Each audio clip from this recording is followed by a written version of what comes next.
അമ്മേ പരിശുദ്ധമ്മേ, അമ്മേ പരിശുദ്ധമേ, ദൈവമാതാവേ, കൃപാസനത്തിലൂടെ ഞങ്ങൾക്കും ഞങ്ങളുടെ ദേശത്തിനും അമ്മ മധ്യസ്ഥം തേടി എല്ലാ അനുഗ്രഹങ്ങൾക്കും കൃപകൾക്കും ഞങ്ങളിപ്പോൾ ഹൃദയം നിറഞ്ഞ നന്ദി പറയുന്നു.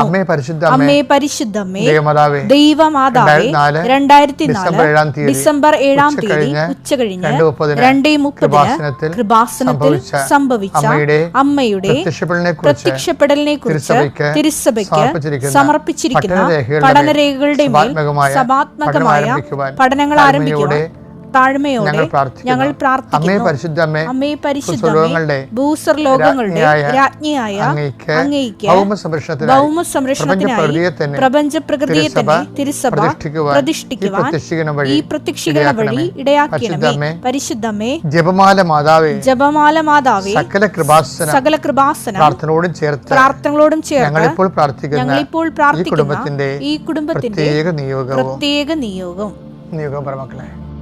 അമ്മയുടെ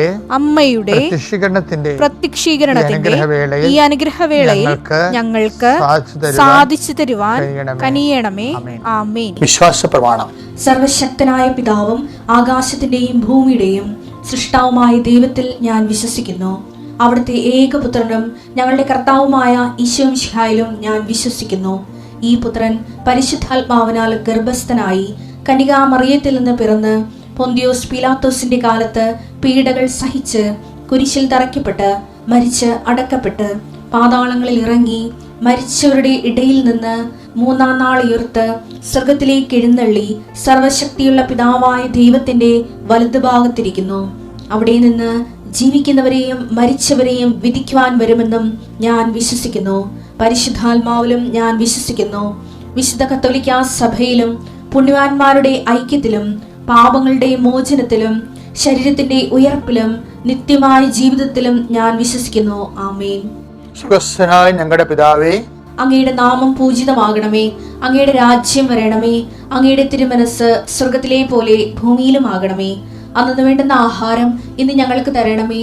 ഞങ്ങളോട് തെറ്റ് ചെയ്യുന്നവരോട് ഞങ്ങൾ ക്ഷമിക്കുന്നത് പോലെ ഞങ്ങളുടെ തെറ്റുകൾ ഞങ്ങളോടും ക്ഷമിക്കണമേ. ഞങ്ങളെ പ്രലോഭനത്തിൽ ഉൾപ്പെടുത്തരുതേ, തിന്മയിൽ ഞങ്ങൾ രക്ഷിക്കണമേ. ആമേൻ. നന്മ നിറഞ്ഞ മറിയമേ, സ്വസ്തി. കർത്താവ് അങ്ങയുടെ കൂടെ സ്ത്രീകളിൽ അങ്ങ് അനുഗ്രഹിക്കപ്പെട്ടവളാകുന്നു.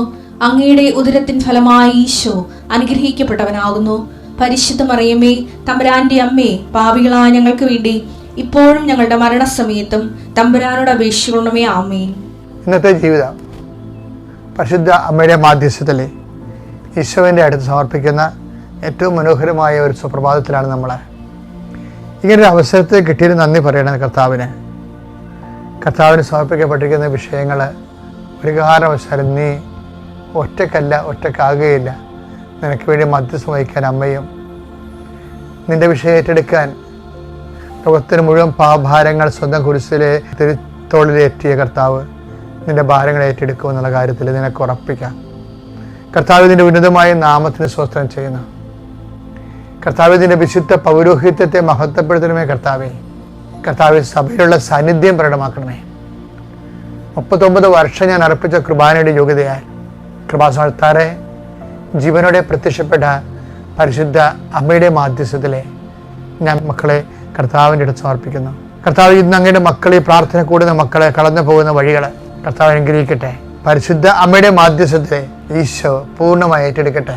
നിങ്ങളെ ഭാരപ്പെടുന്ന വിഷയങ്ങൾ, നിങ്ങളുടെ കഴിവില്ലായ്മയാണെന്ന് തോന്നിയിട്ട് നിങ്ങൾക്ക് അത് അഭിമുഖീകരിക്കാൻ പറ്റുന്നില്ല എന്ന് ഓർത്ത് സങ്കടപ്പെടുന്ന വിഷയങ്ങൾ, 10,000-കണക്കിന് കോടിക്കണക്കിന് മനുഷ്യരെ അത്ഭുതം പ്രവർത്തിച്ച ദൈവം, ഓരോ ദിവസവും പ്രവർത്തിക്കുന്ന ദൈവം ഇന്ന് നിന്റെ വിഷയം പൂർണ്ണമായി ഏറ്റെടുക്കുകയും നിന്നെ സന്ധിക്കുകയും ചെയ്യട്ടെ. ദൈവത്തിലെ നിന്റെ ജീവിതത്തിൽ നീ വരുന്ന ഓരോ വിഷയങ്ങളും അത് നിന്റെ ജീവിതത്തിലെ ദൈവത്തിൻ്റെ ഇടപെടലെ സുനിശ്ചിതമാക്കാൻ ആകുന്നത് നീ അടയാളങ്ങൾ മനസ്സിലാക്കുവാൻ വേണ്ടി ദൈവത്തിൻ്റെ സ്നേഹത്തിൻ്റെ പദ്ധതികളാണെന്ന് മനസ്സിലാക്കുന്ന ദിവസമാണ്. ദൈവത്തിലെ നീ കർത്താവിന് സാക്ഷ്യം പറയുന്നത് ലജ്ജിക്കരുത്. അത് നിന്റെ കടമയും ഉത്തരവാദിത്വവുമാണ്. അത് സ്വർഗത്തിൻ്റെ തിരുസന്നിധിയിൽ നിനക്ക് എപ്പോഴും ഒരു കടമായി തന്നെ നിലനിൽക്കുകയും ചെയ്യാം. കർത്താവെ, മനുഷ്യരുടെ മുമ്പിൽ നീ ഏറ്റുപറയുന്നവനെ, എൻ്റെ സ്വർഗസ്ഥനായ പിതാവിൻ്റെ മുമ്പിൽ ഞാനും നിങ്ങൾ ഏറ്റുപറയുന്ന അരുളി ചെയ്യുന്നത് ആണ് നമ്മുടെ ജീവിതത്തിൻ്റെ സംരക്ഷണമെന്ന് പറയുന്നത്. ദൈവത്തിൻ്റെ ഇന്നത്തെ പ്രാർത്ഥനയിൽ പങ്കെടുത്ത് കർത്താവിൻ്റെ കൃപ ആർജിക്കുന്ന മക്കളെ അത് ഏറ്റുപറഞ്ഞുകൊണ്ട് നിങ്ങളുടെ കുടുംബത്തിനും ജീവിതത്തിനും ദൈവത്തിൻ്റെ സംരക്ഷണം ആവഹിക്കാൻ ഉറപ്പുവരുത്തുവാൻ കർത്താവ് നിങ്ങളെ സഹായിക്കട്ടെ. നീ ഏത് ഭവനത്തിൽ പ്രവേശിച്ചാൽ ആ ഭവനത്തിൽ സമാധാനം ആശ്രയിക്കുന്ന നല്ലത് കർത്താവേ. ഞാൻ നിന്റെ നാമത്തിൽ ഈ പ്രാർത്ഥന കൂടുന്ന ഭവനത്തിന് സമാധാനം ആശംസിക്കുന്നു. ആ സമാധാനം അനുഭവിക്കാൻ ഇടയാക്കണമെന്ന് പ്രാർത്ഥിക്കുന്നു. പരീക്ഷ എഴുതി ഇൻ്റർവ്യൂ കഴിഞ്ഞ് റിസൾട്ട് പ്രതീക്ഷിച്ചുകൊണ്ടിരിക്കുന്ന മക്കളുണ്ട് ഈശോയെ. അവരെല്ലാം അവരുടെ കഴിവിനേക്കാളുപരി ദൈവത്തിൻ്റെ കൃപയാൽ അവർ സന്ധിക്കണമെന്ന് പ്രാർത്ഥിക്കുന്നു. രോഗപീഡിതരും ജീവ ദുരിതങ്ങളാലും ജീവിതത്തിൽ ഉണ്ടാകുന്ന സാമ്പത്തികമായ ക്ലേശങ്ങളാലും തൊഴിൽപരമായ അസ്ഥിരതയാലും സങ്കടപ്പെടുന്ന വ്യക്തികൾ ദൈവത്തിൻ്റെ കൃപയാൽ അങ്ങ് ആശീർവദിക്കണമെന്ന് പ്രാർത്ഥിക്കുന്നു. എൻ്റെ കർത്താവിൻ്റെ ഉന്നതമായ നാമത്തിൽ സഭയുടെ അധികാരത്തിൽ കുരിശിൻ്റെ അടയാളത്തിൽ ദൈവശക്തി അനുഗ്രഹിക്കപ്പെടട്ടെ. Lord Jesus Christ, pour out His Spirit, touch with a fire finger, soak with the precious blood, Lord, and peace His Spirit. കർത്താവേ, അങ്ങനെ തിരുമുറുപാടുന്ന വലതുകരം അനുഗ്രഹത്തിൻ്റെ അത്ഭുതകരം ഈ മകൻ്റെ മേലും ഈ മകളുടെ മേലും വെക്കണമെന്ന് പ്രാർത്ഥിക്കുന്നു. ഇവിടെ എന്തിനു വേണ്ടി പ്രാർത്ഥിക്കുന്നു? ആരെ വിചാരിച്ചുകൊണ്ട് ആശങ്കപ്പെടുന്നുവോ, എന്ത് വിഷയം വിചാരിച്ച് ഭാരപ്പെടുന്നു, അത് ഈ നിമിഷം കൃപാസ്ഥാനത്താരെ ജീവനോടെ പ്രത്യക്ഷപ്പെട്ട പരിശുദ്ധയുടെ മാധ്യസ്ഥത്തിൽ യേശുനാമത്തിൽ മാറിപ്പോകട്ടെ എന്ന് പ്രാർത്ഥിക്കുന്നു. പിതാവിൻ്റെയും പുത്രൻ്റെയും പരിശുദ്ധാത്മാവിൻ്റെയും നാമത്തിൽ ആമേൻ. എൻ്റെ പ്രിയപ്പെട്ടവരെ, നോൻപെടുക്കുന്നവർക്കും നോൻപ് ജീവിക്കുന്നവർക്കും വേണ്ടിയാണ് ഞാൻ സംസാരിക്കുന്നത്. അതുകൊണ്ടാണ് എൻ്റെ വർത്തമാനം പലതും നിങ്ങൾക്ക് ഈ ദിവസങ്ങളൊന്നും മനസ്സിലാകാത്തത്. കാര്യം എന്താ? നിങ്ങൾ നോൻപിലല്ല, അതുകൊണ്ടാണ്. ഒരു നോൻപ് കടന്നു പോവുകയാണ്. നമ്മുടെ ജീവിതത്തിൽ ദൈവം തരുന്ന അവസരങ്ങളാണ്. ലൂക്കായുടെ സുവിശേഷം 19:44 നിന്നെയും നിന്റെ മക്കളെയും നശിപ്പിക്കുകയും നിന്നിൽ കല്ലിന്മേൽ കല്ല് ശേഷിപ്പിക്കാതിരിക്കുകയും ചെയ്യും. എന്തെന്നാൽ നിന്റെ സന്ദർശന ദിനം നീ അറിഞ്ഞില്ല. അതായത് ഇത് നോൻപ് കാലത്തെ പ്രധാനപ്പെട്ട പ്രമേയമാണ്. കർത്താവ് ഓശാനപ്പാടി എതിരേറ്റ് ജനങ്ങൾ കൂട്ടത്തിൻ്റെ ജനലക്ഷങ്ങളുടെ അകമ്പഴിയോടുകൂടി ജെറുസലേം കവാടത്തിൽ വരുമ്പോൾ, ജെറുസലേം ദേവാലയത്തെയും പട്ടണത്തെയും കാണുമ്പോൾ കർത്താവ് കണ്ണീർ പൊഴിക്കും. കർത്താവ് കണ്ണീർ പൊഴിക്കുമ്പോൾ അതിൻ്റെ അർത്ഥം എന്താ? പണ്ട് ലാസറിൻ്റെ ശവകുടീരത്തിൽ കർത്താവ് കണ്ണീർ പൊഴിച്ചു കഴിഞ്ഞ ലാസർ ഞായറാഴ്ച. പിന്നെ ഓശാന ഞായറാഴ്ച വരുമ്പോൾ വീണ്ടും കർത്താവ് കണ്ണീർ പൊഴിക്കുന്നുണ്ട്. ആ കണ്ണീരിന് ഒരു കാരണമേ ഉള്ളൂ. ലാസറിൻ്റെ ശവകുടീരത്തിൽ കണ്ണീർ പൊഴിച്ചാലും ഓശാന ഞായറാഴ്ച ജെറുസലേം പട്ടണത്തിൽ നോക്കി കർത്താവ് കണ്ണീർ പൊഴിച്ചാലും ആ കണ്ണീരിന്, ദൈവത്തിൻ്റെ കണ്ണീരിന് ഒരു കാരണമേ ഉണ്ടാകത്തുള്ളൂ. എന്താണ്? നോക്കൂ, അവിടുന്ന് അവനെ എത്രമാത്രം സ്നേഹിച്ചിരുന്നുവെന്ന്. യോഹന്നാൻ 11:35-36 വാക്യങ്ങൾ. യേശു കണ്ണീർ പൊഴിച്ചു. യേശു കണ്ണീർ പൊഴിച്ചു. ദാസന്റെ ശവകുടീരത്തിലാണ് ഇത് സംഭവം. അപ്പോൾ യഹൂദർ പറഞ്ഞു നോക്കൂ അവൻ എത്രമാത്രം അവനെ സ്നേഹിച്ചിരുന്നു. അത് തന്നെയാണ് ജെറുസലേം ദേവാലയത്തെ കാണുമ്പോഴും ജെറുസലേം പട്ടണം കാണുമ്പോഴും ഓശാന ഞായറാഴ്ച, ശരിക്കും പറഞ്ഞാൽ ലാസർ ഞായറാഴ്ചയും ഓശാന ഞായറാഴ്ചയും കർത്താവിൻ്റെ കണ്ണീരിൻ്റെ ഓർമ്മകളാണ് രണ്ടിൻ്റെ ലക്ഷ്യം എന്താണ്? ഒരു കാര്യമാണ് പറയുന്നത്. നോക്കൂ അവനെന്തുമാത്രം അവനെ അല്ലെങ്കിൽ അവരെ, അതായത് ലാസറിനെ മാത്രം സ്നേഹിച്ചപ്പോൾ നമുക്ക് തോന്നിയത് അത് അവനെ മാത്രം സ്നേഹിച്ചതാണെന്ന്. അല്ല, എല്ലാവരും ലാസറായിട്ടാണ് ഈശോ കരുതുന്നത്. ജെറുസലേം പട്ടണത്തിലുള്ള 10,000 മനുഷ്യരെ കണ്ടിട്ടാണ്, അല്ലാതെ കല്ലും മണ്ണും കണ്ടിട്ടല്ല. ആ മനുഷ്യരെ കണ്ടിട്ടാണ് കണ്ണീർ വാർത്തത്. ലാസർ ഞായറാഴ്ച ഒരാളെ കണ്ടിട്ട് കണ്ണീർ വാർത്ത കർത്താവ് ഓശാന ഞായറാഴ്ച 1,000 പേരെ കാണുമ്പോൾ കണ്ണീർ വാർക്കുകയാണ്. എന്താണ്? അത് അപ്പായുടെ കണ്ണുനീരാണ്. ഈശോ ഫിലിപ്പോസേ, എന്നെ കാണുന്നവൻ എൻ്റെ പിതാവിനെയും കാണുന്നെന്ന് പറയത്തില്ലേ? ഞാനും പിതാവും ഒന്നാണ്. കർത്താവിൻ്റെ കണ്ണുനീര് പിതാവിൻ്റെ കണ്ണുനീരാണ്. യോഹന്നാൻ 14:9. യേശു പറഞ്ഞു ഇക്കാലം അത്രയും ഞാൻ നിങ്ങളോട് കൂടെ ആയിരുന്നിട്ടും ഫിലിപ്പോസേ നീ എന്നെ അറിയുന്നില്ലേ? നീ എന്നെ അറിയുന്നില്ലേ? സങ്കടമാ. ഇത് ഫിലിപ്പോസ് എന്ന് പറയണത് കർത്താവിനെ അറിയാത്ത 10,000 മനുഷ്യരെ മുമ്പിൽ മുഖത്ത് നോക്കിയിട്ട് ദൈവത്തിനുണ്ടാകുന്ന ചങ്കിൻ്റെ വേദനയാണ്. ഫിലിപ്പോസ് എന്ന് പറയുന്നത് അവിടെ ഫിലിപ്പോസ് അല്ല, കർത്താവിനെ അറിയാത്ത ഇത്രയും കാലം നമ്മുടെ കൂടെ കർത്താവ് ഉണ്ടായിട്ടും കർത്താവിനെ അറിയാതെ ഒരു മനുഷ്യൻ മറഞ്ഞു പോകുമ്പോൾ, കാലയവനികകൾ തിരോഭവിക്കുമ്പോൾ ഒരു മനുഷ്യൻ്റെ ഏറ്റവും വലിയ ദുരന്തവും ദുരിതവും എന്താണെന്ന് വെച്ച് കഴിഞ്ഞാൽ ദൈവം കൂടെ ഉണ്ടായിട്ടും ആ ദൈവത്തെ അറിയാതെ മൺമറഞ്ഞു പോണതാണ്. അങ്ങനെ മൺമറഞ്ഞു പോകാതിരിക്കാൻ വേണ്ടി ദൈവത്തെ അറിയാനും അറിയിക്കാനുള്ള കാലമാണ് നോൻപ് കാലം. ആ കാലത്തിലെല്ലാം കണ്ണുനീരുണ്ടെങ്കിൽ ആ കണ്ണീരിൻ്റെ കാരണം 3:16 എന്താണ് തൻ്റെ ഏകജാതനെ നൽകാൻ തക്കവിധം അത്രമാത്രം അവിടുന്ന് ലോകത്തെ സ്നേഹിച്ചു. തൻ്റെ ഏകജാതനെ നൽകാൻ തക്കവിധം അത്രമാത്രം ലോകത്തെ സ്നേഹിച്ചു എന്ന് പറയുന്ന ആ പിതാവിൻ്റെ കണ്ണുനീരാണ് ഓശാന ഞായറാഴ്ച ജെറുസലേമിലെ 10,000 മനുഷ്യരെ കണ്ടുകൊണ്ട് അവൻ്റെ കണ്ണുനീർ വീഴുന്നത് പിതാവാണ്. ഇതിന് പാത്രി പസിയോണിസ് എന്ന് പറയും. പിതാവ് യേശുവിലൂടെ കരയുന്ന അതാണ് നിന്റെ ഭവനം. പിന്നെയാണത് സങ്കടം രൂക്ഷമായിട്ട് മാറുകയാണ്. എന്താണ്? ഇതാ നിന്റെ ഭവനം പരിത്യത്വവും ശൂന്യവുമായിരിക്കുന്നു. ഇതാ നിന്റെ ഭവനം പരിത്യത്വവും ശൂന്യമായിരിക്കുന്നു. എന്താണ് കാരണം? എൻ്റെ സന്ദർശന സമയം നീ അറിഞ്ഞില്ലെന്ന്. ഒരു നോൻപ് കൂടി ജീവിതത്തിൽ കടന്നു പോവുകയാണ്. അടുത്ത നോൻപിന് നമ്മൾ എത്ര പേരുണ്ടാവും നമുക്ക് ആർക്കും അറിയത്തില്ല. ആരോഗ്യന്മാർ പോലും കടയറ്റ് വീഴുന്ന ഒരു കാലഘട്ടമാണ്. നിനക്ക് കർത്താവ് തന്നിരിക്കുന്ന ഒരു അവസരമാണിത്. അത് കർത്താവ് പറയണത്, ഇതാ എൻ്റെ സന്ദർശനത്തിൻ്റെ സമയം, അവസരം നീ അറിഞ്ഞില്ല.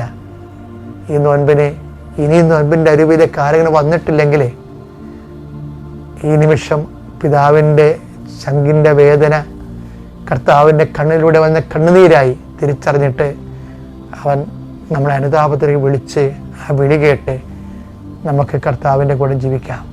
കർത്താവിനോട് ഐക്യത്തട്ടി പുലർത്താം. ഞാൻ എപ്പോഴും ഓർക്കാറുണ്ട്, ഞാൻ മനസ്താപനം ചെല്ലുമ്പോഴേ എനിക്ക് ഉള്ളിൽ ചിരി വരും. എന്താ കാര്യം? എനിക്ക് ഇഷ്ടപ്പെട്ട പ്രാർത്ഥനകളൊന്നാ മനസ്താപനം. അതിനകത്ത് പറയണത് ഈ മേലിൽ പാപം ചെയ്യുകയില്ലെന്ന് ദൃഢമായി ഞാൻ പ്രതിജ്ഞ ചെയ്യുന്നു. അത് സഹിക്കാൻ പറ്റാത്ത സംഭവമുണ്ട്. ഇനി ഏതെങ്കിലും ഒരു പാപം ചെയ്യുന്നതിനേക്കാൾ മരിക്കാൻ അതെന്തൊരു തുണയാണ് ശരിക്കും പറഞ്ഞാൽ. ഇത് പറഞ്ഞിട്ട് മനുഷ്യൻ പിന്നെയും പാവം ചെയ്യല്ലേ? പാവം ചെയ്യാമെന്ന് പിന്നെ തീരുമാനിച്ചുകൊണ്ട് കള്ളത്തരം ദൈവത്തിനോട് കെട്ടിയെഴുന്നേൽക്കുമ്പോൾ എന്തോ ഒരു സ്വയം വഞ്ചനയാണ് കാണിക്കണത്. അപ്പോൾ ഞാൻ കർത്താവ് ചോദിച്ചു, കർത്താവ് ഈ സ്വയം വഞ്ചന മനുഷ്യന്മാരെല്ലാം പറയുന്നുണ്ട്. അപ്പോൾ കർത്താവ് പറഞ്ഞു, മനസ്താപമെന്ന് പറയണത് അത് ചെലണമൊക്കെ നല്ല ദൈവസ്നേഹം വരുമ്പോഴേ അതാണ് അർത്ഥം മനസ്സിലാകത്തുള്ളൂ. ഹൃദയത്തിൽ ദൈവസ്നേഹം വരുമ്പോൾ, ദൈവസ്നേഹം നിറഞ്ഞ് കവിയുമ്പോൾ ആ ആത്മാവിൻ്റെ ദൈവത്തോടുള്ള തേറ്റമാണ്. മസാപകരണത്തിൻ്റെ പഴയകാല മലയാള പേരെന്തെന്നാണ്? തേറ്റത്തിൻ്റെ പ്രകാരം എന്നാണ്. ആരുടെ തേറ്റമാണ്? തേറുക എന്ന് വെച്ചാൽ കരയുക. ആരുടെ തേറ്റമാണ്? ആത്മാവിൻ്റെ തേറ്റമാണ്.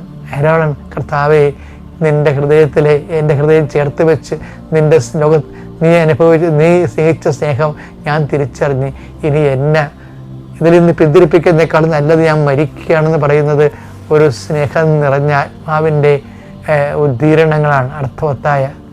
അപ്പോൾ നോൻപ് കാലത്ത് പശ്ചാത്താപത്തിലേക്ക് നീ വരണമെന്നുണ്ടെങ്കിൽ ആദ്യം നീ ചെയ്യേണ്ടത് ദൈവസ്നേഹത്തിന് വേണ്ടി പ്രാർത്ഥിക്കുകയാണ്. ഇനി ചെയ്യുന്ന കുരിശിൻ്റെ വഴി, ഇനി നീ ചെയ്യുന്ന ശിലുവാപാദ പ്രാർത്ഥനകളും പ്രഭാഷണങ്ങളും, കൂടുന്ന കുരിശിൻ്റെ വഴികളും, അതുപോലെ നീ തരുന്ന ദാനധർമ്മങ്ങൾ, എല്ലാ ആശയടക്കങ്ങളെല്ലാം ദൈവസ്നേഹം നിറയാൻ വേണ്ടി കാഴ്ചവെച്ചുകൊണ്ട് അർത്ഥവത്തായ അനുതാപത്തോട് ദൈവത്തോട് ഐക്യപ്പെടാൻ ദൈവം നിന്നെ സഹായിക്കട്ടെ. എൻ്റെ പേര് ഏഞ്ചൽ. ഞാൻ ചാലക്കുടിയിൽ നിന്നാണ് വരുന്നത്. ഞാൻ ഉടമ്പടി എടുത്തത് കഴിഞ്ഞ വർഷം ജൂണിലാണ്. ഞാൻ ജൂണിൽ ഉടമ്പടി എടുത്തിട്ട് എനിക്ക് സെപ്റ്റംബറൊക്കെ ആയപ്പോൾ ഞാൻ ട്രെയിനിൽ നിന്നൊന്ന് വീണു. ഞാൻ ട്രെയിനിലിരുന്ന് ഉറങ്ങിപ്പോയി. ഞാൻ കണ്ണു തുറന്ന് കഴിഞ്ഞപ്പോൾ എൻ്റെ സ്റ്റേഷനെത്തി. അപ്പോൾ ഞാൻ ഭയങ്കരമായിട്ട് ടെൻസ്ഡായിട്ട് ആ ടൈമിൽ ട്രെയിൻ ചെറുതായിട്ട് മൂവായി തുടങ്ങിയിട്ടുണ്ടായിരുന്നു. എന്നാലും ഞാൻ ട്രെയിനിൽ നിന്ന് എടുത്ത് ചാടി. ഞാൻ പ്ലാറ്റ്ഫോമിലേക്കാണ് വീണത്. അപ്പോൾ ഞാൻ എൻ്റെ കൈയുടെ എൽബോ കുത്തിയാണ് വീണത്. അപ്പം എനിക്ക് കൈ ഒരേ പോസ്റ്ററിൽ തന്നെയാണ് എനിക്ക് പിടിക്കാൻ പറ്റുന്നുണ്ടായിരുന്നുള്ളൂ. അവിടെ നിന്ന് എനിക്ക് അനക്കാനൊന്നും പറ്റുന്നില്ലായിരുന്നു. അപ്പം ഞങ്ങളുടെ അവിടുത്തെ സെൻറ്റ് ജെയിംസ് ഹോസ്പിറ്റലിൽ ചെന്നപ്പോൾ ഡോക്ടർ പറഞ്ഞു, മസിൽസ് ബ്രേക്ക് ആയിട്ടുണ്ടെന്ന് തോന്നുന്നു, നമുക്ക് ചിലപ്പോൾ സർജറി വേണ്ട വരും. നമുക്ക് സർജറിക്കുള്ള ഡേറ്റൊക്കെ ഞാൻ പറയാം, അതിനു മുമ്പ് നമുക്ക് എൽബോയുടെ ഒരു MRI എടുക്കാമെന്ന് പറഞ്ഞു. അപ്പോൾ എൽബോയുടെ MRI എടുക്കുന്ന ടൈമിൽ ഞാനും അമ്മയും പ്രാർത്ഥിച്ചു, മാതാവേ, ഞങ്ങൾക്ക് സർജറി ഒന്നും ഇല്ലാതെ, ചെറിയ പരിക്കുകളുണ്ടെങ്കിലും കുഴപ്പമില്ല, സർജറി ഒന്നും ഇല്ലാതെ ഞങ്ങൾക്ക് അമ്മ മാതാവ് ഞങ്ങൾക്ക് മാറ്റി തരണേന്ന് പറഞ്ഞു. എം ആർ ഐയുടെ റിസൾട്ട് വന്നു. MRIയുടെ റിസൾട്ട് വന്നു കഴിഞ്ഞപ്പോൾ അതിനകത്ത് ടിഷ്യൂവിന് ഡാമേജ് വന്നിട്ടുണ്ട്, എല്ല് പൊട്ടിയിട്ടുണ്ട്, മസിൽസ് സ്ട്രെയിൻ ആയിട്ടുണ്ട്. ഡോക്ടർ പറഞ്ഞു അവിടെ ഇനി ഡാമേജ് ആവാനായിട്ടൊന്നുമില്ല, തനിക്ക് ഭയങ്കര ലക്കുണ്ട്, മസിൽസ് ബ്രേക്ക് ആയിട്ടില്ല, സർജറി വേണ്ട, റെസ്റ്റ് എടുത്ത് കഴിഞ്ഞാൽ കുറയുമെന്ന് പറഞ്ഞു. അങ്ങനെ ഞാനൊരു 1.5-2 മാസത്തോളം പ്ലാസ്റ്റർ ഇട്ട് ഞാൻ റെസ്റ്റ് എടുത്തിരുന്ന് പ്ലാസ്റ്റർ വെട്ടിയതിന് ശേഷം എനിക്ക് കൈ അനക്കുമ്പോൾ കൈ വേദനയായിരുന്നു എനിക്ക്. അപ്പോൾ ഞാൻ ഡോക്ടറോട് പറഞ്ഞു, ഡോക്ടർ എനിക്ക് ഇപ്പോഴും കൈ വേദനയാണ്, എനിക്ക് വേദന മാറിയിട്ടില്ല. അപ്പോൾ ഡോക്ടർ എന്നോട് പറഞ്ഞു, അപ്പോൾ താൻ എന്താ വിചാരിച്ചേ, ഇത്ര ഡാമേജ് ഉണ്ടായിട്ട് പെട്ടെന്ന് അനങ്ങാൻ പറ്റുമെന്ന് വിചാരിച്ചു, ഒരു 1 ഇയറെങ്കിലും എടുക്കും തൻ്റെ കൈക്ക് മുമ്പത്തെ പോലെ ബലം വരാനായിട്ട്. അപ്പോൾ 1 മാസം കഴിഞ്ഞിട്ട് എനിക്ക് CMAയുടെ ഇൻ്റർ എക്സാമാണ്. ഞാനപ്പോൾ എക്സാമിന് വേണ്ടി പ്രിപ്പയർ ചെയ്തുകൊണ്ടിരിക്കുകയായിരുന്നു. അപ്പോൾ ഞാൻ ഭയങ്കരമായിട്ട് ടെൻഷനായി. എനിക്ക് 1 മാസം കഴിഞ്ഞ് ഞാൻ എക്സാം എഴുതാൻ പറ്റില്ലല്ലോ എന്നുള്ളൊരു ടെൻഷനിൽ ഞാൻ ഭയങ്കരമായിട്ട് പ്രാർത്ഥിക്കാൻ തുടങ്ങി. അപ്പോൾ അമ്മ ഇങ്ങനെ ആയുർവേദശാലയിൽ നിന്ന് ഒരു കുഴമ്പെടുത്ത് ചൂടാക്കി എനിക്ക് ഒഴിഞ്ഞ് എല്ലാ ദിവസവും പറ്റി തരുമായിരുന്നു. അതിനകത്ത് അമ്മ ഇവിടുത്തെ തൈലം ഒഴിച്ചിട്ട് അമ്മ എനിക്ക് വിശ്വാസ പ്രമാണം ചൊല്ലി ഞാനും അമ്മയും കൂടി തൈലം പുരട്ടി എല്ലാ ദിവസവും പുരട്ടുമായിരുന്നു.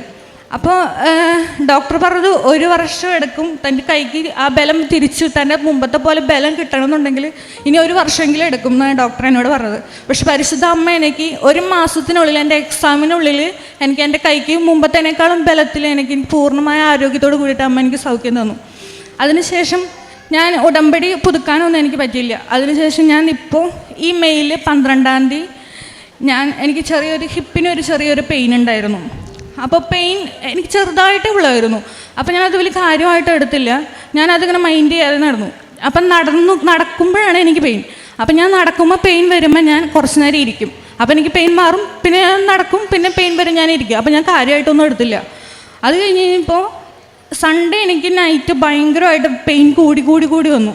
കാലിലേക്ക് താഴേക്ക്, റൈറ്റ് ലെഗിൻ്റെ താഴേക്ക് പെയിൻ ഭയങ്കരമായിട്ട് കൂടിയിട്ട് മരയിപ്പൊക്കെ ആയി.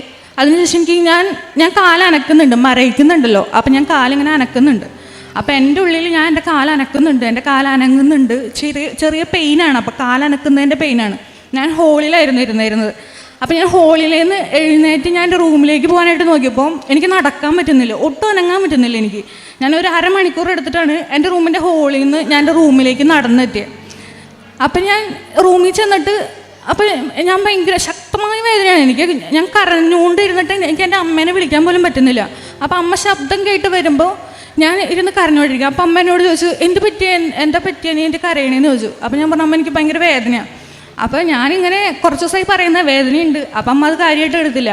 അപ്പം അമ്മ പോയിട്ട് ഇവിടുത്തെ തൈലം എടുത്തുകൊണ്ട് വന്നിട്ട് അമ്മ പറഞ്ഞു, എവിടെ വേദന, ഞാൻ പുരട്ടി തരാമെന്ന് പറഞ്ഞു. അപ്പോൾ അമ്മ തൈലം പുരട്ടിയപ്പോൾ എനിക്ക് അമ്മ തൊടുന്നോടത്ത് ഭയങ്കരമായ വേദനയാണ്. അമ്മ തൊടുന്നോടത്ത് എനിക്ക് എല്ലിന് ഭയങ്കര വേദനയാണ്. അപ്പോൾ ഞാൻ പറഞ്ഞു, അമ്മ തൈലം പുരട്ടിയിട്ട് അമ്മ പൊക്കോ, എനിക്ക് ഉഴിയല്ല, എനിക്ക് ഭയങ്കര വേദനയാണെന്ന് പറഞ്ഞു. അപ്പം അമ്മ ലൈറ്റ് ഇട്ടിട്ട് ഞാൻ എൻ്റെ കാലിലേക്ക് നോക്കുമ്പോഴാണ് അറിയുന്നത് എൻ്റെ കാല് അനങ്ങുന്നില്ല. ഞാൻ അനക്കുന്നുണ്ട്, ഞാൻ എൻ്റെ ഉള്ളിലാണ് ഞാൻ വിചാരിക്കുന്നത് എൻ്റെ കാല് അനങ്ങുന്നുണ്ട് എന്നുള്ള രീതിയിൽ. പക്ഷെ എൻ്റെ കാല് അനങ്ങുന്നുണ്ടായിരുന്നില്ല.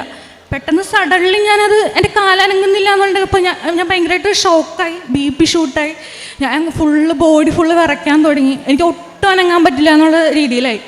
അങ്ങനെ എൻ്റെ ബ്രദർ കൂടി ഉണ്ടായിരുന്നില്ല വീട്ടിൽ. ചേട്ടനെ വിളിച്ചു വരുത്തി, ചേട്ടനോട് പറഞ്ഞു, വേഗം വായോ, പെട്ടെന്ന് വായോ, അവൾക്ക് ഒട്ടും വയ്യ, എണീക്കാൻ പറ്റുന്നില്ല, കാലനങ്ങണില്ല എന്നാണ് പറയുന്നത്.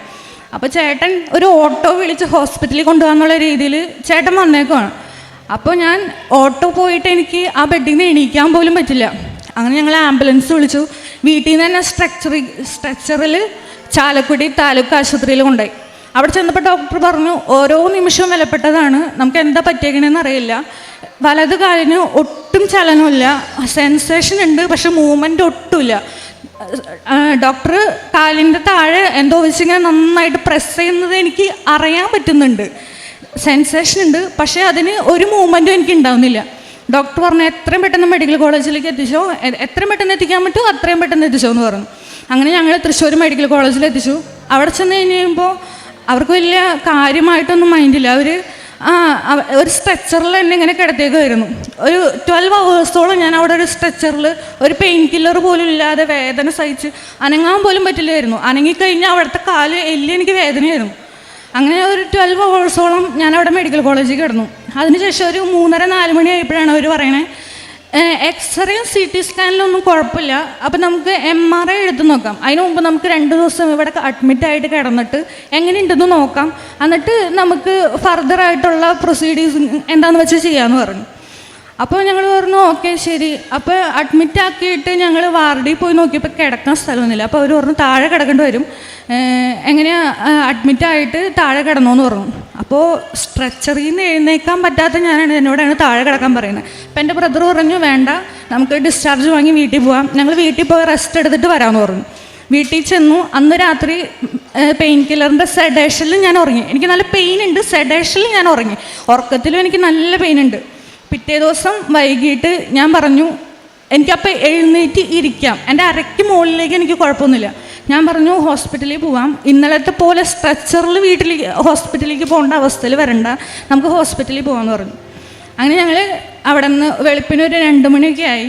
അപ്പോൾ ഞങ്ങൾ തൃശ്ശൂർ ജൂബിലി മിഷൻ ഹോസ്പിറ്റലിലേക്ക് ഞങ്ങൾ അവിടെ നിന്ന് പോയി. അവിടെ ചെന്ന് അവർ ആദ്യം കാഷ്വാലിറ്റിയിൽ കേട്ടിട്ട് അവരെ ചോദിച്ചു എന്താ പറ്റിയെന്ന് ചോദിച്ചു. അപ്പോൾ ഞങ്ങൾ പറഞ്ഞു ഒരു കാലിങ്ങനെ അനങ്ങുന്നില്ല, ചെറിയൊരു പെയിൻ വന്നതാണ്, പിന്നെ അത് അങ്ങനെ കൂടി ഇറങ്ങി ഒട്ടും അനങ്ങാൻ പറ്റുന്നില്ല എനിക്കെന്ന് പറഞ്ഞു. അപ്പോൾ അവർക്കൊക്കെ ഭയങ്കര ടെൻസ്ഡായി. അപ്പോൾ അവർ ചോദിച്ചു ഇപ്പോൾ തുടങ്ങിയുള്ളൂ, 3 days ആയിട്ടുള്ളൂ തുടങ്ങിയിട്ട്. അവർക്കൊക്കെ ഒരു എക്സൈറ്റഡ് ആയിട്ട് പോലെയായിരുന്നു.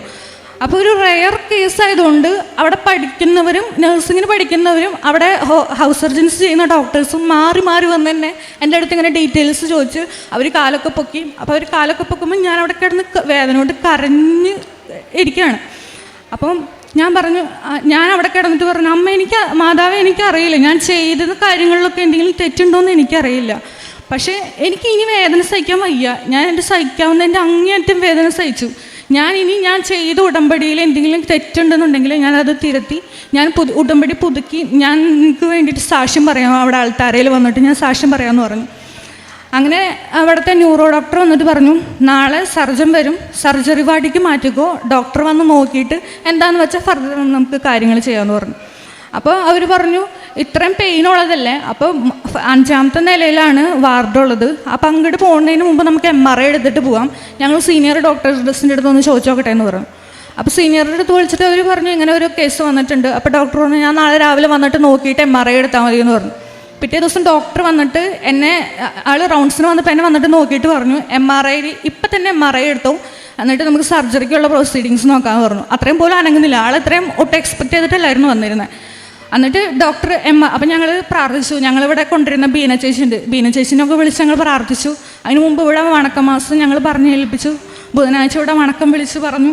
എന്നിട്ട് ഞങ്ങൾ പറഞ്ഞു MRIയിൽ കുഴപ്പമൊന്നും ഉണ്ടാവരുത്, എനിക്ക് നടന്നാൽ മതി എന്ന് പറഞ്ഞു.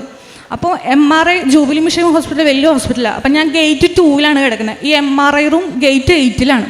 അപ്പം ഈ 2ാമത്തെ ഗേറ്റിൽ നിന്ന് 8ാമത്തെ ഗേറ്റിലേക്ക് ആംബുലൻസിലാണ് കൊണ്ടുവന്നത്. അപ്പോൾ ഈ എന്നെ പുതപ്പിൽ പൊക്കിയിട്ട് സ്ട്രെച്ചറിലേക്ക് ആക്കും, അവിടെ നിന്ന് ആംബുലൻസിൽ അതേ പുതപ്പിൽ നിന്ന് എടുത്ത് മാറ്റും, അതുപോലെ തന്നെ MRIയുടെ മെഷീനിൻ്റെ ഉള്ളിലേക്ക് കയറ്റും. അപ്പോൾ MRIൻ്റെ മെഷീൻ്റെ ഉള്ളിൽ കിടന്നിട്ട് ഞാൻ വിചാരിച്ചു ഇനി ഞാൻ ഇവിടെ നിന്ന് പോകുന്നു ഒന്നില്ലെങ്കിൽ വീൽ ചെയറിലായിരിക്കും, അല്ലെങ്കിൽ സ്ട്രെച്ചറിൽ തന്നെ ഇവിടെ നിന്ന് കൊണ്ടുപോയിട്ട് എൻ്റെ വീട്ടിൽ കിടത്തും, എൻ്റെ കാലിന് എനിക്ക് അനക്കാൻ പറ്റുമെന്ന് എനിക്ക് തോന്നുന്നില്ല എന്ന് ഞാൻ അങ്ങനെ പ്രാർത്ഥിച്ചു. അപ്പോൾ എൻ്റെ അമ്മ എൻ്റെ കൂടെ MRI റൂമിലുണ്ട്, അമ്മ കാശുരൂപം കയ്യിൽ വെച്ചിരുന്ന് പ്രാർത്ഥിക്കുന്നുണ്ട്, ഞാനും MRIയുടെ മെഷീൻ്റെ ഉള്ളിൽ കിടന്നിട്ട് വിശ്വാസ പ്രമാണം ചൊല്ലുന്നുണ്ട്. അപ്പോൾ MRIയുടെ റിസൾട്ട് വന്നു, അതിനകത്ത് ചെറിയൊരു ഡിസ്കിന് ബൾജേ ഉള്ളൂ, പക്ഷേ അതുകൊണ്ട് ചെറുതായിട്ടേ ബൾജുള്ളൂ, അതുകൊണ്ട് ഇത്രയും കാലിനിങ്ങനെ വരേണ്ട കാര്യമില്ല, നമുക്ക് വേറെ എന്തെങ്കിലും കൂടെ നോക്കാം, അങ്ങനെയുള്ള രീതിയിൽ ഡോക്ടേഴ്സ് പറഞ്ഞു. അന്ന് രാത്രി അമ്മ എല്ലാ ദിവസവും ഇവിടുത്തെ ആരാധന വെച്ച് കാണായിരുന്നു. ആരാധന വെച്ച് കണ്ടിട്ട് അമ്മ ഈ ആരാധന എൻ്റെ കാലിൽ വെച്ച് പ്രാർത്ഥിക്കും, ഈശോയെ എന്നെ വന്ന് തൊട്ട് സുഖപ്പെടുത്തണേ, എൻ്റെ മകളെ വന്ന് തൊട്ട് സുഖപ്പെടുത്തണേ എന്ന് പറഞ്ഞ് അമ്മ എല്ലാ ദിവസവും പ്രാർത്ഥിക്കും. സാക്ഷ്യമൊക്കെ എൻ്റെ അടുത്ത് തലോണയുടെ അടുത്ത് വെച്ചിരുന്ന് കേൾപ്പിക്കും. അപ്പോൾ ഞാൻ എല്ലാ ദിവസവും സാക്ഷ്യമൊക്കെ കേൾക്കുന്നുണ്ട്. അപ്പോൾ ഞാൻ ഇങ്ങനെ ഒരു ദിവസം അമ്മ സാക്ഷ്യം കേൾക്കുമ്പോൾ ഒരു ചേച്ചി പറയാണ് ഇങ്ങനെ കിടപ്പിലാണ്, അപ്പോൾ ആ ചേച്ചി ഈ കട്ടിലിൻ്റെ 4 സൈഡിലും ഉപ്പൊക്കെ കൊണ്ടിടും, കാശുരൂപം. അപ്പോൾ കാശുരൂപം എൻ്റെ തലോണയുടെ അടിയിലുണ്ട്, ഞാൻ അഡ്മിറ്റായ അന്ന് മുതൽ കാശുരൂപം ഞാൻ കിടക്കുന്ന തലോണയുടെ അടിയിലുണ്ട്. അപ്പോൾ അങ്ങനെ ഉപ്പൊക്കെ കൊണ്ടിട്ടു അമ്മ, എന്നിട്ട് തൈലം വെച്ച് എൻ്റെ നെറ്റിയിൽ കുരിശൊക്കെ വരച്ച് തന്നു, വിശ്വാസ പ്രമാണമൊക്കെ ചൊല്ലി. അത് കഴിഞ്ഞിട്ടുള്ള സാക്ഷ്യം എൻ്റെ പ്രായമുള്ള അതേ ഒരു കുട്ടി വന്നിട്ട് അവൾ പറയുകയാണ് അവൾ അമ്മയുടെ സ്വപ്നം കണ്ടു, അമ്മേനെ അറിഞ്ഞു, അമ്മ എൻ്റെ അടുത്ത് വന്ന് എനിക്ക് കൂടുതൽ വിശ്വാസത്തിലേക്ക് വന്നു. അപ്പം എൻ്റെ അമ്മ പ്രാർത്ഥിച്ചു, എനിക്ക് കുറച്ച് വിശ്വാസക്കുറവൊക്കെ ഉണ്ടാക്കിയിരുന്നു. അപ്പം എൻ്റെ അമ്മയെ പ്രാർത്ഥിച്ചു, മാതാവേ എൻ്റെ മോൾക്ക് വിശ്വാസത്തിലേക്ക് വരാൻ വേണ്ടിയിട്ട് നീ വന്ന് തൊട്ട് സുഖപ്പെടുത്തി അവളെ വിശ്വാസത്തിലേക്ക് കൊണ്ടുവരണമെന്ന് പറഞ്ഞ് പ്രാർത്ഥിച്ചു. അന്നൊരു 11 മണിയൊക്കെ ആയി കാണും. ഞാൻ നോക്കുമ്പോൾ എൻ്റെ ബോഡി ഇങ്ങനെ തണുത്ത് വരാമെന്ന് താഴ്ത്തുനിന്ന്. അപ്പം എൻ്റെ ഈ റൈറ്റ് ലെഗ് ആദ്യം ഇങ്ങനെയായിരുന്നു, തണുത്ത് വരുമായിരുന്നു. അപ്പം ഞാൻ നോക്കുമ്പോൾ ഞാൻ എൻ്റെ മനസ്സിൽ വിചാരിച്ചു എൻ്റെ ബോഡി ഫുള്ള് പാരലൈസായി പോവാണ്, ഫുള്ള് മരയിച്ചു, ഫുള്ള് തണുത്തു, എനിക്ക് ഒന്നും അറിയാൻ പറ്റുന്നില്ല, അനങ്ങാൻ പറ്റുന്നില്ല എനിക്ക്. ഞാനപ്പോൾ പറഞ്ഞു, മാതാവ് എൻ്റെ ബോഡി ഫുള്ള് നീ തളർത്തിക്കെടുത്താൻ പോവാണോ? എന്നിട്ട് ഞാൻ തന്നെ പറഞ്ഞു, ചിലപ്പോൾ മാതാവിന് അതായിരിക്കും ഇഷ്ടം, എന്നെ തളർത്തിക്കെടുത്തി അമ്മയ്ക്ക് വേണ്ടി സാക്ഷ്യം പറയാനായിരിക്കും, കുഴപ്പമില്ല എന്നുള്ള രീതിയിൽ അപ്പം ഞാൻ മയങ്ങിപ്പോയെങ്കിലും എൻ്റെ ഉള്ളിൽ എനിക്ക് ഓർമ്മയുണ്ട്. എന്നിട്ട് ഞാൻ കിടക്കുമ്പോൾ ഇങ്ങനെ ഒരു ചെറിയ എന്നെ അങ്ങനെ തട്ടിയിട്ട് അന്നേ എന്ന് പറഞ്ഞു വിളിക്കുകയാണ്. അപ്പം ഞാൻ അന്നേന്ന് വിളിക്കുന്നത്, എന്നെ ഒരു അന്നേന്ന് വിളിക്കുന്നത്, എൻ്റെ പേര് ഏഞ്ചൽ എന്നാണ്. അപ്പം എന്നെ ആരെയാണ് അന്നേന്ന് വിളിക്കുന്നത്? അപ്പം ഞാൻ കണ്ണ് തുറക്കാൻ നോക്കുമ്പോൾ എനിക്ക് കണ്ണ് തുറക്കാൻ പറ്റുന്നില്ല, നല്ലൊരു പ്രകാശമാണ് അടിക്കുന്നത്. അപ്പം ഞാൻ ഭയങ്കരമായിട്ട് ടെൻസ്ഡായി. അപ്പോൾ പ്രകാശം വരുന്നതിന് ഇങ്ങനെ അന്നേന്ന് വിളിക്കുന്നു. അപ്പം ഞാൻ ഭയങ്കരമായിട്ട് BP ഒക്കെ ഷൂട്ട് ചെയ്യുന്ന പോലെ എനിക്ക് തോന്നി. അപ്പോൾ അങ്ങനെ പ്രകാശം കുറഞ്ഞു വരുന്നുണ്ട്. അപ്പം ഞാൻ കാണുന്നത് ഘടികാരമുള്ള ഒരു രൂപമാണ്, സമയ ഘടികാരമുള്ള രൂപമാണ്. അപ്പോൾ ഇവിടെ വന്നിട്ട് എന്നെ ഏറ്റവും കൂടുതൽ സ്ട്രൈക്ക് ചെയ്തിട്ടുള്ള രൂപം, ഇവിടെ സൈഡിൽ അമ്മയുടെ ഒരു രൂപമുണ്ട്, സമയ ഘടികാരമുള്ള രൂപം. അതെനിക്ക് ഭയങ്കര ഇഷ്ടമുള്ളൊരു രൂപമാണ്. ഞാൻ ഇവിടെ വന്നിട്ട് കൂടുതൽ സമയം സ്പെൻഡ് ചെയ്യുന്നതും എനിക്ക് തോന്നുന്നു അവിടെ ആ രൂപത്തിൻ്റെ മുമ്പിലായിരിക്കും. അപ്പം എനിക്ക് മനസ്സിലായി അമ്മ എൻ്റെ അടുത്ത് വന്നു, എന്നെ തൊടാൻ വേണ്ടി വന്നിട്ടുണ്ടെന്ന് മനസ്സിലായി. അപ്പം അമ്മ എന്നോട് പറഞ്ഞു, എണീറ്റ് നടക്കുന്നു. അമ്മ എൻ്റെ ഇടത് കയ്യിൽ അമ്മ മുറുക്കി പിടിച്ചേക്കുവാണ്. അപ്പം ഞാൻ അമ്മോട് പറഞ്ഞു, അമ്മ എനിക്ക് നടക്കാൻ പറ്റില്ല, എനിക്ക് ബലമില്ല, ഞാൻ വീഴും അമ്മ. അപ്പം അമ്മ എന്നോട് പറഞ്ഞു, നിൻ്റെ കൈ പിടിച്ചിരിക്കുന്നത് ഞാനാണ്, എണീറ്റ് നടക്കുമെന്ന് പറഞ്ഞു. അപ്പം ഞാൻ കിടക്കാം. ഞാൻ അമ്മോട് പറഞ്ഞു, അമ്മ എനിക്ക് എണീറ്റിരിക്കാൻ പറ്റില്ല, എനിക്ക് സ്വന്തമായിട്ട് എണീക്കാൻ പറ്റുന്നില്ല. അപ്പം അമ്മ എന്നെ പിടിച്ചിരുത്തുന്ന പോലെ എനിക്കൊരു ഫീൽ ഉണ്ടായി. എന്നിട്ട് അമ്മ എന്നോട് പറഞ്ഞു, എണീറ്റ് നടക്ക്. അപ്പോൾ ഞാൻ എണീറ്റു. അപ്പം ഈ പ്രായമായവർക്ക് സോഡിയം ഒക്കെ കുറഞ്ഞ പോലെ, ബലമില്ലാത്ത പോലെയാണ് ഞാനൊന്ന് ഫുള്ള് ഷിവർ ചെയ്യും, അങ്ങനെയാണ്. അപ്പം ഞാൻ എണീറ്റത് കണ്ടിട്ട് എൻ്റെ അമ്മച്ചേനോട് പറഞ്ഞു, അയ്യോ പൂവല്ലേ, നീ വീഴും, പൂവല്ലേ എന്ന് അമ്മ അങ്ങനെ പറയുന്നുണ്ട്. അമ്മ എന്നിട്ട് എന്നെ ബലമായിട്ട് പിടിച്ചു വെച്ചേക്കുവാണ്, ഞാൻ നടന്നു പോയി വീഴാതിരിക്കാൻ വേണ്ടിയിട്ട്. അപ്പം ഞാൻ എൻ്റെ അമ്മോട് പറഞ്ഞു, അമ്മ പേടിക്കണ്ട, അമ്മ വിട്ടോ, എൻ്റെ കൈ പിടിച്ചിരിക്കുന്നത് പരിശുദ്ധ അമ്മയാണ്, അമ്മ വിട്ടോ, ഞാൻ വീഴില്ല എന്ന് പറഞ്ഞു. അപ്പം അമ്മ അത് കേട്ടപ്പോൾ അമ്മ മനസ്സിലായി, അമ്മ പ്രാർത്ഥിച്ച് മാതാവ് വന്ന് എൻ്റെ കൈ പിടിച്ചിട്ടുണ്ട്. അപ്പം അമ്മ എൻ്റെ കൈ വിട്ടു. ഞാൻ എന്നിട്ട് എൻ്റെ 2 കൈ മാതാവിലേക്ക് കൊടുത്തു. എന്നിട്ട് മാതാവ് ബലമില്ലാതെ ഞാൻ ഇങ്ങനെ ഷിവർ ചെയ്താണ് നടന്നു പോകുന്നത്. ഞാൻ ഒരു 5-10 അടി നടന്ന് പോയിട്ടുണ്ടാവും. നടന്നു പോയി കഴിഞ്ഞിട്ട് അവിടെ ചെന്നിട്ട് അമ്മ മാതാവിനെ ചേർത്ത് പിടിച്ചു. കാരണം ഞാൻ 1 വർഷത്തോളമായിട്ട് അമ്മോട് ചോദിക്കുന്ന ഒരു ചോദ്യമുണ്ട്, അമ്മേ 1 വർഷത്തോളം മേലെ ആയിട്ട് ഞങ്ങൾക്ക് പ്രശ്നങ്ങളുടെ മേലെ പ്രശ്നങ്ങളും ആശുപത്രി കേസുകളും ഇങ്ങനെ ഒരാൾക്ക് കഴിയുമ്പോൾ ഒരാൾക്ക് അങ്ങനെയാണ് വീട്ടിൽ. അപ്പം എന്തുകൊണ്ട് ഞങ്ങൾക്ക് മാത്രം എങ്ങനെ, ഞങ്ങൾ ചെയ്യുന്ന എന്തെങ്കിലും തെറ്റുകൊണ്ടാണോ, നീ എന്താ ഞങ്ങളെ കാണാത്തെ, ഞങ്ങൾ ഇത്രയൊക്കെ പ്രാർത്ഥിച്ചിട്ട് നീ എന്താ ഞങ്ങളുടെ വിളി കേൾക്കാത്ത എന്നൊക്കെ ചോദിക്കുന്നുണ്ട്. അപ്പം അമ്മ എന്നെ ഇങ്ങനെ ചേർത്ത് പിടിച്ചിട്ട് എന്നോട് പറയുന്നത്, സങ്കടപ്പെടണ്ട, ഞാൻ നിൻ്റെ കൂടെ മുറുകെ കൈ പിടിച്ചിട്ടുണ്ട്, ഈ പ്രതിസന്ധി ഘട്ടവും നിൻ്റെ അടുത്ത് നിന്ന് കടന്നു പോവും, എൻ്റെ കൈ മുറുകെ പിടിച്ചിട്ട് അമ്മയുടെയും ചേട്ടൻ്റെയും കൂടെ വിശ്വാസത്തിൽ ജീവിച്ചാൽ മതിയെന്നു അമ്മ എന്നോട് പറഞ്ഞു. അതിനുശേഷം എനിക്ക് ബോഡി ഫുള്ള് തളരുന്ന ഫീലായിരുന്നു. അപ്പോൾ എന്നെ 2 പേര് ചേർന്ന് പിടിക്കുന്ന പോലെ എനിക്ക് തോന്നിയത്. പക്ഷേ റൂമിൽ എൻ്റെ അമ്മ മാത്രമേ ഉള്ളൂ. എന്നെ പിടിച്ചത് പരിശുദ്ധ അമ്മ തന്നെയാണ്. എൻ്റെ അമ്മച്ചി എന്നോട് പറഞ്ഞു, ഞാൻ പറഞ്ഞു നീ തളർന്നപ്പം ഞാൻ പറഞ്ഞു, അമ്മ അവളുടെ ഫുള്ള് ബോഡി വെയിറ്റ് താങ്ങാനുള്ള ഇത് എനിക്കില്ല, അമ്മ കുറച്ച് ഹാർട്ട് പേഷ്യൻറ്റാണ്. അപ്പം അമ്മയ്ക്ക് താങ്ങാനായിട്ട് പറ്റില്ല, അമ്മ തന്നെ വരണം. അപ്പം എൻ്റെ അമ്മയാണ്, പരിശുദ്ധ അമ്മയും എൻ്റെ പെറ്റമ്മയും കൂടി താങ്ങിയിട്ടാണ് എൻ്റെ ബെഡിലേക്ക് കൊണ്ടിരുത്തുന്നത്. ബെഡിൽ കൊണ്ടിരുത്തിയിട്ട് ഞാൻ പൊട്ടി കരയുവാണ്. കാരണം എന്താണെന്ന് വെച്ച് കഴിഞ്ഞാൽ കടുകുമണിയോളം വിശ്വാസമുള്ള എന്നെ തൊടാൻ വേണ്ടിയിട്ടാണ് പരിശുദ്ധ അമ്മ ഇറങ്ങി വന്നേക്കുന്നത്. എന്നിട്ട് ആ അമ്മോട് ഒരു നന്ദി പറയാൻ പോലും എനിക്ക് പറ്റിയിട്ടില്ല. എനിക്ക് കുറച്ച് നേരത്തേക്ക് ഒന്നും സംസാരിക്കാൻ പറ്റുന്നില്ല, ഫുള്ള് ബ്ലാങ്കാണ് ഞാൻ അവിടെ ഇരുന്ന് കരഞ്ഞുകൊണ്ടിരിക്കുക. അപ്പം അമ്മ പറഞ്ഞു, എന്തിനാ കരയുന്നത്? അപ്പം ഞാൻ എൻ്റെ കൈയൊക്കെ ഇങ്ങനെ വെറുതെ വെക്കാൻ പറ്റില്ല, ഇങ്ങനെ ഷിവർ ചെയ്തുകൊണ്ടിരിക്കും. ഞാൻ അമ്മേനെ കാണിച്ചിട്ട്, അമ്മ എൻ്റെ കൈ ഷിവർ ചെയ്യുന്നില്ല, എനിക്ക് എൻ്റെ കാലനക്കാം, എനിക്ക് നടക്കാം, പരിശുദ്ധ അമ്മ വന്ന് എന്നെ തൊട്ടിട്ടുണ്ട് അമ്മേ അങ്ങനെ പറഞ്ഞു. എന്നിട്ട് ഞാൻ കൈ മണത്ത് നോക്കിയപ്പോൾ ഞാൻ അങ്ങനെ കൈ മണത്ത് നോക്കുക, അപ്പം റോസാപ്പൂവിൻ്റെ മണമാണ്. അപ്പം ഞാൻ എൻ്റെ അമ്മേനെ മണപ്പിച്ചിട്ട് ചോദിച്ചു, അമ്മയ്ക്ക് വല്ല മണം ഫീൽ ചെയ്യുന്നുണ്ടോ? അമ്മ പറഞ്ഞു, ഇല്ല, എനിക്കങ്ങനെ തോന്നില്ല. അപ്പം ഞാൻ അമ്മോട് പറഞ്ഞു, അമ്മ പരിശുദ്ധ അമ്മ പിടിച്ച സ്ഥലങ്ങളിലൊക്കെ എനിക്ക് റോസാപ്പൂവിൻ്റെ മണമാണ് എനിക്ക് ഫീൽ ചെയ്യുന്നത്. അങ്ങനെ ഞാൻ അമ്മോട് പറഞ്ഞു. അന്ന് ഞങ്ങൾ എല്ലാവരും വിളിച്ച് പറഞ്ഞു. അന്ന് രാത്രിയാണ്, ഒരു 12 മണി 1 മണിയൊക്കെ ആയി കാണും വെളുപ്പിന്. അപ്പം ഞങ്ങൾ അന്ന് തന്നെ എല്ലാവരും വിളിച്ചു പറഞ്ഞു, പരിശുദ്ധ അമ്മ വന്നു. അങ്കിൾ യു കെയിലാണ്. അങ്കിളിനെ വിളിച്ചു പറഞ്ഞു, അങ്കിളിനെ വിളിച്ചിട്ട് പറഞ്ഞു, അങ്കിൾ ഞാൻ എണീറ്റു, പരിശുദ്ധ അമ്മ വന്നു, എന്നെ തൊട്ടു. അങ്കിളിനൊരു മോളുണ്ട്, 10 വയസ്സ് അവൾക്ക്. അപ്പോൾ അവൾ എന്നോട് വെച്ച്, ചേച്ചി മാതാവ് എങ്ങനെയാണ് ഇരിക്കുന്നത്, സുന്ദരിയാണോ കാണാൻ, എങ്ങനെയുണ്ട്, എങ്ങനെ സൗണ്ടൊക്കെ എങ്ങനെയാണ്, എനിക്ക് ഇനി വരാണെങ്കിൽ എനിക്കും കൂടി കാണാൻ വരാൻ വേണ്ടിയിട്ട് എന്നോടൊന്ന് പറയുമെന്ന് പറഞ്ഞു. പിറ്റേ ദിവസം രാത്രി ഞാൻ കിടന്ന് ഉറങ്ങുന്ന ടൈമിൽ ആരോ എൻ്റെ അടുത്ത് സാക്ഷ്യം കേൾക്കുന്ന പോലെ എനിക്ക് തോന്നുകയാണ്. അപ്പോൾ എൻ്റെ അമ്മ കിടന്നുറങ്ങുമ്പോൾ എൻ്റെ അമ്മേനോട് പറഞ്ഞു, ഞാൻ ഉറങ്ങാൻ പോവാ, ഇത്രയും ദിവസം സമാധാനമായിട്ട് ഉറങ്ങിയിട്ടില്ല, ഇന്ന് ഞാൻ സമാധാനമായിട്ട് കിടന്ന് ഉറങ്ങാൻ പോവാന്ന് പറഞ്ഞിട്ടാണ് അമ്മ കിടക്കുന്നത്. അപ്പം ഞാൻ ഉറക്കത്തിൽ ഇങ്ങനെ സാക്ഷ്യം കേൾക്കുവാണ്. അപ്പോൾ ഞാൻ വിചാരിച്ചു അമ്മ ഉറങ്ങിയില്ല ഇതുവരെ ആയിട്ടെന്ന് ചോദിച്ചാൽ ഞാൻ കണ്ണു തുറന്ന് നോക്കുമ്പോൾ അമ്മ കിടന്നുറങ്ങുവാണ്. അപ്പോൾ എനിക്ക് തോന്നിയതായിരിക്കും വിചാരിച്ച് ഞാൻ കിടന്നുറങ്ങി. അപ്പോൾ എനിക്ക് എൻ്റെ ചവിട്ടിലിരുന്ന് ആരോ പറയുന്നുണ്ട്, ഇന്നത്തെ യുവതലമുറയിലെ മക്കൾക്ക് സാക്ഷിയാവാൻ വേണ്ടിയിട്ട്, അമ്മയിൽ വിശ്വാസമില്ലാത്ത മക്കൾക്ക് അമ്മയിലേക്ക് തിരിച്ചു വരാൻ വേണ്ടിയിട്ട്, ഇവിടെ വന്ന് പ്രാർത്ഥിച്ചു പോയിട്ട് വിശ്വാസം നഷ്ടപ്പെട്ടിട്ട് പിന്നെ ഇങ്ങോട്ട് തിരിച്ചു വരാത്ത മക്കൾക്ക് വേണ്ടിയിട്ട് തിരിച്ചു വരാൻ വേണ്ടിയിട്ട്, എന്നെ അറിയുന്നവർക്ക് അല്ലെങ്കിൽ എനിക്കറിയുന്ന 5-10 പേർക്ക് മാതാവിനെ അറിയാൻ വേണ്ടിയിട്ട്, അമ്മ പ്രത്യക്ഷീകരണത്തിൻ്റെ സാക്ഷിയാക്കാൻ വേണ്ടിയിട്ട് എനിക്ക് തന്ന വേദനയുള്ള ഒരു പ്രേക്ഷിത വേലയാണെന്ന് എന്നോട് ആരോ ഇങ്ങനെ ഇരുന്ന് പറഞ്ഞുകൊണ്ടിരിക്കുകയാണ്. അപ്പം ഞാൻ എൻ്റെ അമ്മയോട് പറഞ്ഞു, അമ്മേ മാതാവ് ഇങ്ങനെ ഇരുന്ന് എനിക്ക് പറഞ്ഞിട്ടുണ്ട്, എനിക്ക് ഇവിടെ നിന്ന് ഡിസ്ചാർജ് ആയിട്ട് വേഗം കൃപാസനത്തിൽ പോയിട്ട് സാക്ഷ്യം പറയണം. അപ്പോൾ പിറ്റേ ഡോക്ടർ വന്നിട്ട് പറഞ്ഞു, ഞാൻ ഡോക്ടർ പറഞ്ഞു എൻ്റെ അസുഖമൊക്കെ മാറി, എനിക്ക് കുഴപ്പമില്ല. അപ്പോൾ ഡോക്ടർക്ക് വിശ്വസിക്കാൻ ഭയങ്കര ബുദ്ധിമുട്ട്, ഇത്ര സീരിയസ് ആയിട്ട് വന്നിട്ട്. അപ്പോൾ അവരെനിക്ക് ഒരു ഞരമ്പിന് ഒരു ടെസ്റ്റും കൂടി എഴുതി തന്നിട്ടുണ്ട്. അപ്പോൾ ഞങ്ങൾ പറഞ്ഞു, ഞങ്ങൾക്ക് ആ ടെസ്റ്റൊന്നും വേണ്ട, എനിക്ക് എഴുന്നേറ്റ് നടക്കാൻ പറ്റുന്നുണ്ട്, ഇങ്ങനെ മാതാവ് വന്ന് തൊട്ട് സുഖപ്പെടുത്തിയെന്ന് പറഞ്ഞു. അപ്പോൾ അവിടുത്തെ നഴ്സുമാരൊക്കെ പറഞ്ഞു, അപ്പോൾ അവർക്കൊക്കെ ഭയങ്കര വിശ്വാസമായി. അപ്പോൾ അവരൊക്കെ ഭയങ്കര സങ്കടത്തിലായിരുന്നു, ഇത്ര പ്രായമുള്ളൂ എന്നിട്ട് ഇത്ര ഇങ്ങനെ പാരലൈസ് ആയ പോലെ കിടക്കുകയാണ് എന്നുള്ള രീതിയിൽ അവരൊക്കെ ഭയങ്കര സങ്കടത്തിലായിരുന്നു. അത് കഴിഞ്ഞിട്ട് അപ്പോൾ ഡോക്ടർ പറഞ്ഞു, ഒരു കാര്യം ചെയ്യ്, ഒരു ദിവസം ഇവിടെ ഒബ്സർവേഷനിൽ കിടക്ക്, പിറ്റേ ദിവസം പോയാൽ മതി എന്ന് പറഞ്ഞു. അപ്പോൾ ഞാൻ അമ്മോട് പറഞ്ഞു, ആ ശരി, അപ്പോൾ ശനിയാഴ്ചയാണ് ഡിസ്ചാർജ് ചെയ്യുന്നത്, നമുക്ക് സൺഡേ നമുക്ക് കൃപാസനത്തിൽ പോവാം, സാക്ഷ്യം പറയാമെന്ന് പറഞ്ഞു.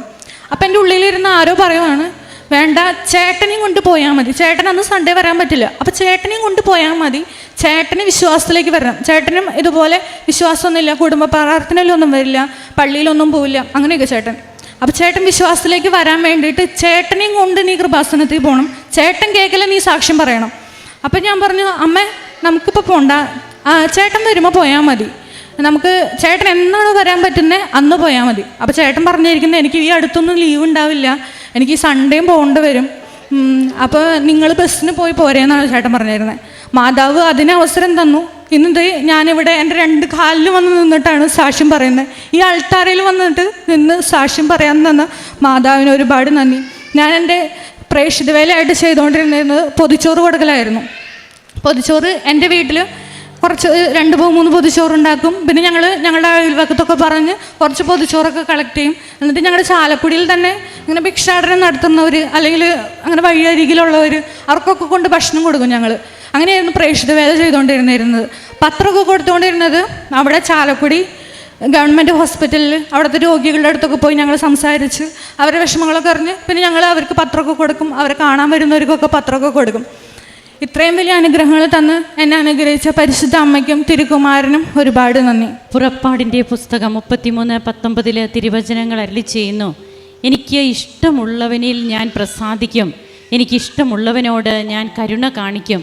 അനുഭവ സാക്ഷ്യത്തിലൂടെ ഏഞ്ചൽ മരിയ എങ്ങനെയാണ് ഇന്ന് സൗഖ്യപ്പെട്ട് തൻ്റെ ശരീരം എങ്ങനെ തളർന്ന ഒരവസ്ഥയിലേക്ക് പോയി എന്നും പിന്നീട് എങ്ങനെയാണ് ഈ മകൾ ഇന്ന് ഇവിടെ വന്ന് നിന്ന് സാക്ഷ്യം പറയുന്നത് എന്നുള്ളതൊക്കെ നാം മനസ്സിലാക്കി കഴിഞ്ഞ കാര്യങ്ങളാണ്. 2004 ഡിസംബർ 7 പരിശുദ്ധ അമ്മ ജീവനോടെ ബഹുമാനപ്പെട്ട VP ജോസഫ് അച്ഛന് പ്രത്യക്ഷപ്പെട്ടു. സമയഘടികാരവും നെഞ്ചിൽ ചാർത്തിയാണ് അമ്മ വന്നത്. ദുരന്തമുണ്ടാകാൻ പോകുന്നു എന്ന് അമ്മ അച്ഛനോട് പറഞ്ഞു. ഇന്ന് ഇപ്പോൾ കുടുംബങ്ങളിലേക്ക് അമ്മ ഇറങ്ങുകയാണ്. അമ്മ ഈ മകൾക്ക് എങ്ങനെ സൗഖ്യം കൊടുത്തു, ഈ മകളെ കൈപിടിച്ച് നടത്തി എന്നാണ് നാം കേട്ടത്. അങ്ങനെ അമ്മയുടെ സാന്നിധ്യവും അമ്മയുടെ സുഗന്ധ അഭിഷേകവും ഒക്കെ തൻ്റെ ജീവിതത്തിലുണ്ടായി. താൻ ഇന്ന് ജീവിക്കുന്ന ഒരു സാക്ഷിയാണ്. അമ്മ തന്നെ തന്നോട് പറഞ്ഞു എങ്ങനെയാണ് സാക്ഷ്യം പറയേണ്ടതെന്ന്. അങ്ങനെ ഇന്ന് ഈ മകൾ ഇവിടെ സാക്ഷ്യപ്പെടുത്തുമ്പോൾ ജീവിതത്തിൽ നമുക്കൊന്നും അസാധ്യമല്ല. അമ്മ നമ്മുടെ കൂടെ ഉണ്ടെങ്കിൽ എന്നുള്ളത് നമുക്ക് മറന്നു പോകാതിരിക്കാം. കരങ്ങൾ അടിച്ച് നമുക്ക് ഈശോയ്ക്കും അമ്മയ്ക്കും നന്ദി പറയാം. യേശുവേ നന്ദി, യേശുവേ സ്തുതി, യേശുവേ ആരാധന.